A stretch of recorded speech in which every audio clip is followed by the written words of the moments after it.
আজি যোৱা জুলাইৰ পৰা আমি আজিলৈকে BTAD প্ৰায় ৩৫খন জনসভাত সম্বোধন কৰিলোঁ।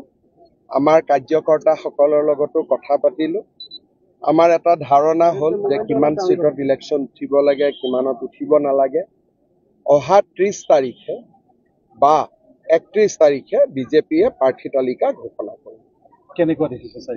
মোৰ মতেদিতো পৰিৱেশটো আমি ভবাতকৈ বেছি ভাল, কিন্তু এতিয়া কেণ্ডিডেট দিয়াৰ পিছত চিটৰ হ'ব। কিন্তু আমি ৰাইজৰ যিমান ছাপোৰ্ট পাম বুলি ভাবিছিলোঁ তাতকৈ বহুত বেছি আমি ছাপোৰ্ট পাইছোঁ। বেলেগ দলসমূহে জিলা মহকুমাত যিমান মানুহ হয়, আমাৰ একোটা পৰিষদীয় সমষ্টিত সিমান ৰাইজ আহিছে আৰু ৰাইজে আমাৰ গোটেই কথাখিনি মনোযোগেৰে শুনিছে। এটা ধাৰণা কৰিব পাৰি যে ৰাইজে এইবাৰ নিশ্চিতভাৱে বিজেপিক ভোটদান কৰিব।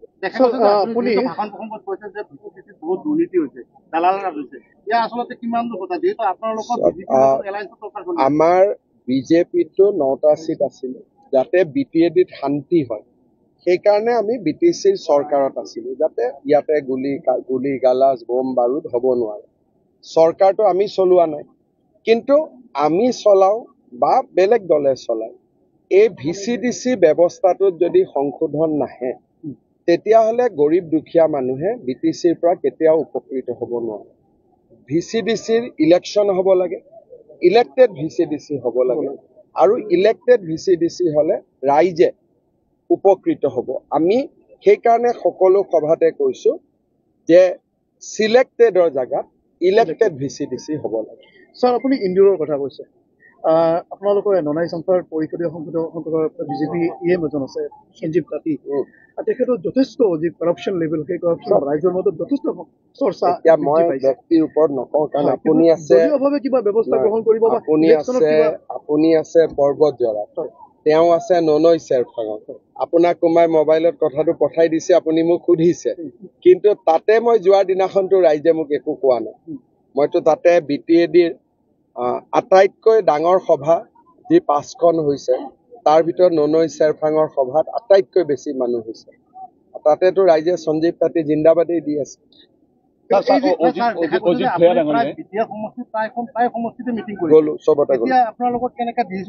এতিয়া আমিতো যোৱাবাৰ 24টা চিটত ইলেকশ্যন খেলিছিলোঁ, গতিকে এইবাৰ 24ৰ ওপৰত থাকিব, 24ৰ তলত নাথাকিব। এইবাৰতো হাৱা মতেতো চৰকাৰে বিজেপিৰ হৈ যাব, কিন্তু এতিয়া আজিৰ হাৱা এইটো হ'ল আগষ্ট। ছেপ্টেম্বৰলৈকে কেণ্ডিডেট হ'ব, ভাল কেণ্ডিডেট, বেয়া কেণ্ডিডেট, সেইটোও আহিব। গতিকে ইয়াৰ পিছত কেণ্ডিডেটৰ লগত যেতিয়া মিটিং কৰিম তেতিয়া গম পাম যে হয় ইমান ভোটত ইমান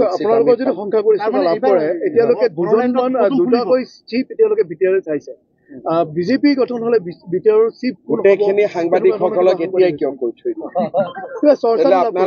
চাওক, এই ইলেকশ্যনত BPFও আমাৰ শত্ৰু নহয়, UPPLও শত্ৰু নহয়। গতিকে মই এনেকুৱা প্ৰশ্নৰ উত্তৰ নিদিওঁ যিটোৱে কালি আকৌ আমাক বিভেদ কৰিব। BTCত চিফ হোৱা নোহোৱাতকৈ আটাইতকৈ ডাঙৰ কথাটো হ'ল শান্তিটো যাতে বিঘ্নিত নহয়। গতিকে মই মুখ্যমন্ত্ৰী হিচাপে এনেকুৱা কথা ক'ব নোৱাৰো যিটো কথাই মই 5 বছৰে কষ্ট কৰি অনা শান্তিটো অশান্তি হৈ যাব। গতিকে মোৰ দায়িত্ব বেছি।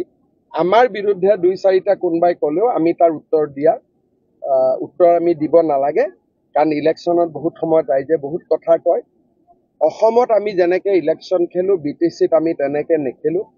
BTCত বিজেপি হাৰা জিকাতকৈ ডাঙৰ কথাটো হ'ল BTCত যাতে শান্তি থাকে। হামিদা বিতৰ্কক লৈ অজিত ভূঞাই এটা কথা কৈছে যে সভাত কথাটো কোৱা নাছিলে, বাহিৰত কৈছিলে। চাওক, এই মানুহগৰাকী কোনে মাতি আনিছিল? অজিত ভূঞাই মাতি আনিছিলে। এই মানুহগৰাকীক মাতি অনাটো ভুল হৈছে বুলি অজিত ভূঞাই ক্ষমা খুজিছে নেকি? অজিত ভূঞাই চাফাইহে দি আছে। বিজেপি অযথা হস্তক্ষেপ কৰে বুলি বিজেপি অযথা কি হস্তক্ষেপ কৰিব লাগে? তেওঁতো কোৱা কথাখিনি ৰাইজে নিজে শুনিছে, এইটোতো বিজেপিয়ে বনাই কোৱা নাই। বোলে তেওঁ কোৱা নাই, বিজেপিয়ে মিছা টেপ এটা খুলি দিছে বা অডিঅ' ৰেকৰ্ডিং মিছা দিছে, তেতিয়াহে বিজেপিৰ গাত দোষ। আজিলৈকেতো হামিদাই কোৱা নাই যে এইখিনি কথা মই কোৱা নাই বুলি। গতিকে বিজেপিৰ দোষ কেনেকৈ হ'ল? তেওঁ কৈছে যে বাংলাদেশী হলেও ইয়াত আমি ৰক্ষণাবেক্ষণ দিব লাগে। ইয়াৰ মিয়া মানুহখিনিয়ে কৈ আছে আমি বাংলাদেশী নহয়। তেওঁ চবকে বাংলাদেশী বনাই থৈ গ'ল হয় নে নহয় গতিকে মোৰ মতেদি হামিদাক অকল আমিয়ে বিৰোধিতা কৰিব নালাগে অজিত ভূঞাক আমিয়ে বিৰোধিতা কৰিব নালাগে নিয়ম মতে হামিদাক বেছি বিৰোধিতা অজিত ভূঞা আৰু মিয়া সমাজেহে কৰিব লাগে মিয়া সমাজে কৈ আছে আমি ভাৰতীয় হামিদাই কৈ গ'ল যে এইবিলাক বাংলাদেশী হলেও তেওঁলোকক জাগা দিব লাগে তাৰমানে আমি আজিলৈকে সকলো মিয়া কেতিয়াও বাংলাদেশী বুলি কোৱা নাই কিন্তু হামিদাইতো চবকে কৈ থৈ গ'ল গতিকে এই অজিত ভূঞা বা এই কি আছে লুৰিণ গগৈ অজিত ভূঞা এইবিলাক আছে নাম হীৰেণ গোহাঁই তাৰপিছত কিবা পৰেশ মালাকাৰ ইহঁতৰ ঘোঁৰাত যোনে উঠিব উঠাজনৰ এক্সিডেণ্ট আগত হ'ব স্যাৰ গৌৰৱ গগৈ অহাৰ পিছত আমি দেখিছো স্যাৰ সেইটো লুৰিণজ্যোতি গগৈ হওক বা সকলোৱে স্যাৰ মিয়া প্ৰেম এটাত নামি পৰা দেখা গৈছে কি মিয়াৰ ভোটখিনি টাৰ্গেট দিকে আছে একচুৱেলি মিয়াক মৰম কৰাত কোনো বাধা নাই মইতো নিযুত মইনা দিছো মইতো অৰুণোদয় দিছো কিন্তু সকলোকে ভাল ৰাস্তা দেখুৱাটো আমাৰ দায়িত্ব যে ফৰেষ্টত সোমাব নালাগে ভিজিআৰ পিজিআৰত সোমাব নালাগে য'ত ঘৰ আছে তাতে থাকো উজনিত যাব নালাগে উত্তৰ অসমত যাব নালাগে এতিয়া শিলচৰৰ পৰা লখিমপুৰত যোৱাটো কোনো দৰকাৰ নাই আমাৰতো অসমীয়া মানুহ কেতিয়াও নাহে চাকৰি সূত্ৰে আহিলে ভাড়া ঘৰলৈ গুচি যায় গতিকে সকলোকে ভাল কথা শিকাব লাগে এই এভিকশ্যনে মানুহক ভাল কথা শিকাই আছে যে হয় ধুবুৰীতো এভিকশ্যন হোৱা নাই গোৱালপাৰাতো হোৱা নাই ফৰেষ্টতহে হৈছে ৰেভিনিউটো ক'তো হোৱা নাই চৰতটো এভিকশ্যন হোৱা নাই কোনোবা চৰত এভিকশ্যন হৈছে নেকি কিন্তু ফৰেষ্টত যে আমি সোমাব নালাগে সেইটো চবেই শিকিব লাগে কাৰণ ফৰেষ্ট কাটাৰ কাৰণেতো এতিয়া ইমান গৰমত আমি চবেই ঘামি আছো অকল ময়ে ঘামা নাই মিয়া মানুহতো ঘামি আছে সেইকাৰণে আজি দীঘিলী পুখুৰীত এডাল গছ কাটিলে মানুহে হুলস্থুল লগায় কিন্তু হাজাৰ হাজাৰ বিঘা ফৰেষ্টত গছ কাটি দিছে কোনেও হুলস্থুল নকৰে ফৰেষ্টত জনজাতীয় লোকক আৰু 3টা জেনেৰেশ্যন থকা লোকক বাদ দি ফৰেষ্টত কোনো থাকিব নোৱাৰে এইবোৰ আইনৰ লিখা কথা এই আইনখন কোনে বনাইছিল কংগ্ৰেছে বনাইছিল গতিকে আমাৰ কথাটো ভাল কথা আমাক যোনে ভাল ভাবি ল'ব তাৰ ভাল হ'ব যোনে আমাৰ কথা নুশুনি অজিত ভূঞা লুৰিণ গগৈ পৰেশ মালাকাৰ হীৰেণ গোহাঁই ঘোঁৰাত উঠিব তাৰ এক্সিডেণ্ট হ'ব স্যাৰ আপুনি কৈছিল স্যাৰ এটা তাপবিল প্ৰকল্পৰ কাৰণে ইয়াতে কথা আছিল পৰ্বতজৰাত নহব এতিয়া চাপৰত হ'ব কিন্তু লছটো পৰ্বতজৰাৰ হ'ব নহলে ইয়াত কিমান চালাকাটি ধৰণৰ কিমান উন্নতি হলহেঁতেন স্যাৰ আপুনি এটা ষ্টেটমেণ্টত এটা গুৰুত্বপূৰ্ণ কথা কৈছে যে নামনি অসম আৰু মধ্য অসমৰ বচাব নোৱাৰিলো ইয়াত তাৎপৰ্য কি স্যাৰ তাৎপৰ্য এইটোৱে এতিয়া আপুনি সেইটো কোন স্যাৰ সেইটো জনগাঁথনিৰ পৰিৱৰ্তন ৭২ চনৰ ভোটাৰ লিষ্টখন লওক আৰু আজিৰখন লওক ইমান অ ক খ এটা মোক সুধিব লাগে নে ৭২ চনৰ বিলাচীপাৰা টাউনখন কেনেকুৱা আছিল আজি কেনেকুৱা আছে ধুবুৰীখন কেনেকুৱা আছিল আজি কেনেকুৱা আছে ইয়াৰ প্ৰতিকাৰ যিটো কৰি আছো না লাহে লাহে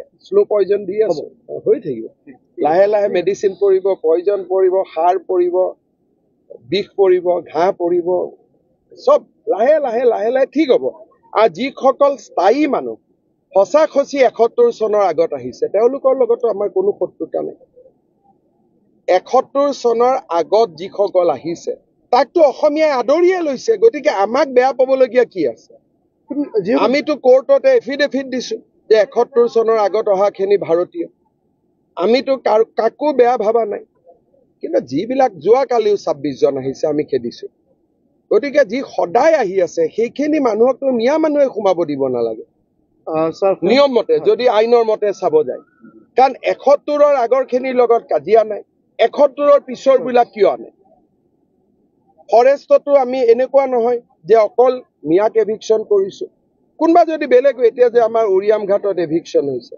তাত বেলেগ জাতি উপজাতিৰো মানুহ আছিল তেওঁলোক উঠি আহিছে এনেকুৱা নহয় যে অকল মিয়া মানুহক এভিকশ্যন হৈছে কিন্তু প্ৰতিবাদটো মিয়া মানুহখিনিয়ে কৰে তেওঁলোকে আইন মানিব নোখোজে আইন নামানিলেতো নহব ভাৰত এখন আইনৰ ওপৰত স্থিত ৰাজ্য কিমান বিঘা মাটি এজনে ৩০০ বিঘা এই মোৰে নাই ৩০০ বিঘা এজনে ২০০ বিঘা মোৰে নাই ৩০০-২০০ বিঘা মাটি কোনোবাই যদি লৈ থাকে মানুহৰ খং নুঠিব নেকি আপোনালোকৰ আছে কাৰোবাৰ ৩০০ বিঘা ২০০ বিঘা ৩০০-২০০ বিঘা মাটি এজন মানুহে লৈ আছে খং উঠিব নে নাই বোলে ১.৫ কঠা লৈছে গৰীব দুখীয়া তেতিয়াতো আমি কেতিয়াও কাজিয়া নকৰো ১.৫ কঠা ৩ কঠা এইটো ২০০ বিঘা ১৫০ বিঘা মইতো উৰিয়াম ঘাটত দেখি মোৰ মাথাই গৰম হৈছে আৰে মই ইয়াতে মই ফাৰ্ম হাউচ এখন বনাই থাকিব লাগে CM হৈ লাভ নাই স্যাৰ সন্মুখত দুৰ্গা পূজা আছে ক'ৰবাত এতিয়া এনেকুৱা ক'ৰবাত আমি যদি ক'ৰবাত এক কথা মাতি লওঁ কংগ্ৰেছে হুলস্থুল লগাই দিয়ে আৰে আমাৰ মাটিৰ ভেলুৱে নাই 100-200 বিঘা মাটি লৈ 300 বিঘা মাটি লৈ বহি আছে গতিকে ভাল কথাখিনি ক'লে বেয়া পাব নালাগে ন স্যাৰ সন্মুখত দুৰ্গা পূজা আপুনি ধুবুৰীত যি সময়ত উত্তপ্ত আছিলে সেই সময়তে গৈছিলে